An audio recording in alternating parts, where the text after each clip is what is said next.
Alright, so 1, 2, 3, 4, got them all put back together. The only thing left now is to take your 10 millimeter, okay,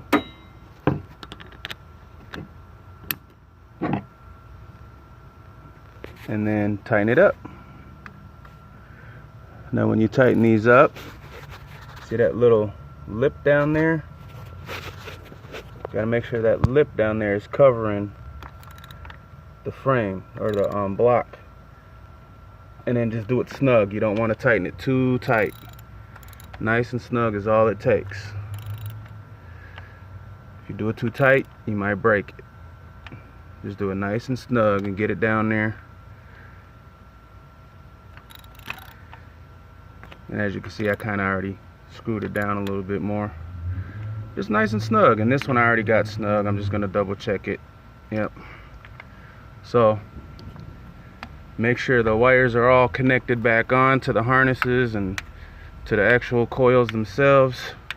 Shake them a little bit. Once they're in there, boom, you're good. Now,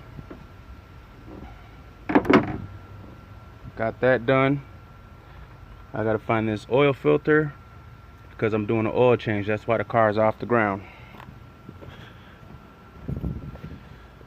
I got the oil pan down there draining, so that thing's full. So now I just got to find the oil filter, put the oil filter on,